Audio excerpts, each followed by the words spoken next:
What is the worst superhero movie of 2022? It's shocking to say it's not Morbius, it's not Thor and Love and Thunder. It is none than Black Adam. First off, everybody named Chalise, let me just say this, everybody. Morbius is overly hated by the community.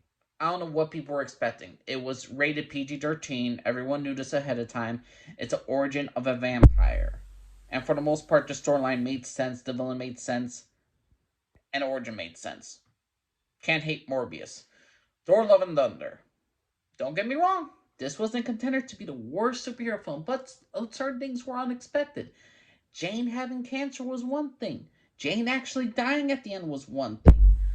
I hated the pacing issue. There was a big pacing issue. I hated overall tone. Every single time I went to Christian Bale, it was very serious. Every single time I went to Dora and Group and Friends, Super Friends, where it was just a comedy bit 24/7, which I did not freaking enjoy at all. But there is some things to are very there's more things to like in Thor Love and Thunder than there is in Black Adam. Black Adam, I just recently saw on HBO Max. It finally came out for free, and I decided this was the last film I have not watched of superhero movies. I did not see it in theaters. I didn't feel any special thing towards it. Here's the thing. I'm not a big fan of Black Adam because I'm not a big fan of Shazam the character. Shazam, it's a little kid that was like, Shazam! Turns into a superhero. Shazam was an okay movie. I don't care for a kid that turns into a superhero, and for Black Adam, it's very bland. It's very bland. Dwayne the Rock Johnson. I'm not a hero, and then ultimately at the end of the day, he becomes a hero. We all knew what was going to happen. But what I hate about this entire film is just, the writing is just awful. This movie has one of the most annoying characters of all time in all the DCEU. This is the worst DCEU film by far. The little kid who is a part of this film is the most annoying character I've ever watched in a DCEU film. I can't stand this character. What is he? Black Adam is resurrected into the modern day world. He must protect this family, and he must protect his ancient home. The thing is, though, it's just awful. The kid, in the first 10 minutes, speaks, because in his country, in this magical land, I don't even care about the country's freaking name, this kid's land is being invaded by foreign invaders, and foreign invaders beforehand are taking all their natural resources, they're polluting their water, polluting their air, and the first 10 minutes is just a preachy, we get it, corporate thing about bad colonizers. We get it. And this kid is constantly being annoying, constantly being in the way. And the fact is, how is this kid not dead? It's like Barney and Friends. I'd rather watch an episode of Barney. For the runtime of Black Adam, I'd rather watch an entire Barney series. I'd rather watch it. I'll get an old VH tape. I'll go to storage. I'll go get freaking like the most stupidest cartoons that I watched when I was like a little kid. And I'd rather watch that. Give me a full 2 hours of PBS over this. Oh yeah. Black Adam. Not only having the most annoying character, we have some of the most stupidest dialogue alive. You got the annoying kid's mother, who speaks to Black Adam that she doesn't want Black Adam to teach her kid anything about violence. But yes, she summoned him because her country needs a protector to stop these invaders, to stop these people from taking over their natural resources, polluting their air and water. And so, what does she think was going to happen? What does she think was going to happen in this entire world? Like, you summon the savior of your historical savior. You brought him back, and you think he ain't going to do violence against people? What? Oh my god. Okay, another thing, the JSA. Here's the thing. I love the Justice Society of America, or Justice. I love them because the fact is I was introduced to them in Smallville. They were a precursor to the Justice League. And there's Dr. Fate, there's Hawkman, there's two other characters I'm forgetting to mention. But I'd rather have a movie with them than Black Adam. Because I would at least 4 different characters, 4 different personalities.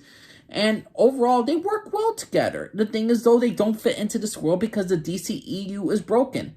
How the hell is the Justice Society of America, the JSA, working for Amanda Waller, the woman who made the Suicide Squad? Why are they working for the government?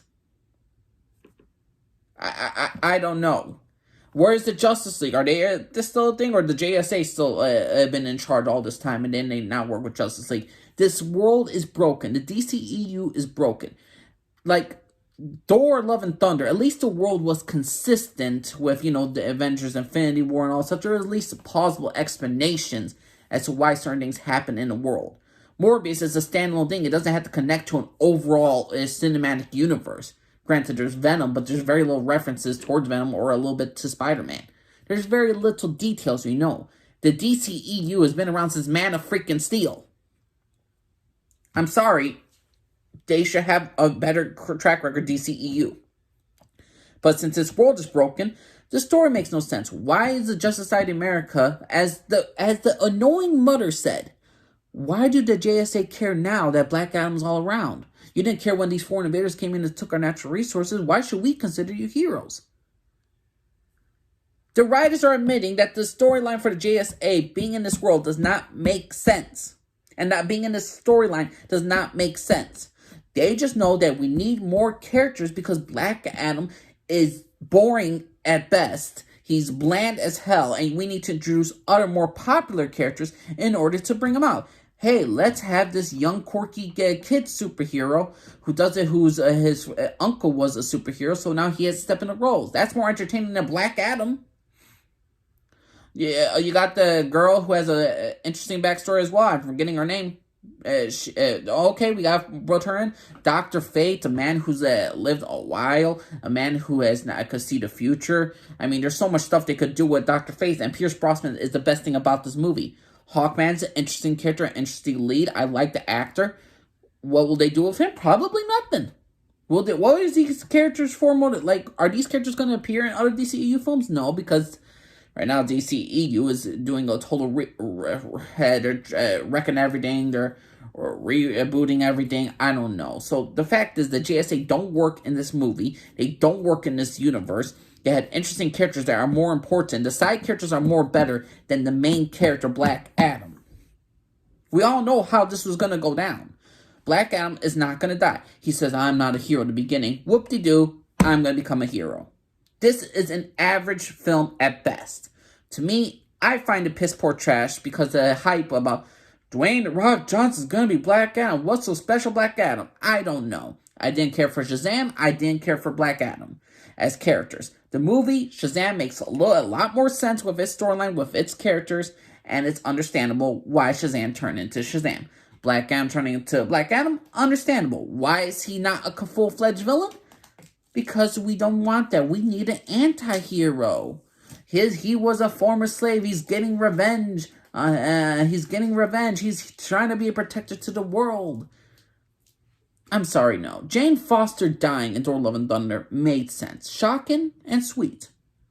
Dr. Fate dying, the character you introduce, who's probably the best superhero of this entire freaking group of all of them in this movie, and you kill him off, who's played by a great legendary actor in Pierce Brosnan, and you kill him off. The best character. The one who has probably the better dialogue. He has some stupid moments. Again, the writing in this movie is just cliche. The writing in this movie for a lot of characters, for the brat annoying child, he's just the worst. He's annoying as hell. The mother and her dialogue, they contradict what she says. I don't want you to teach my son violence.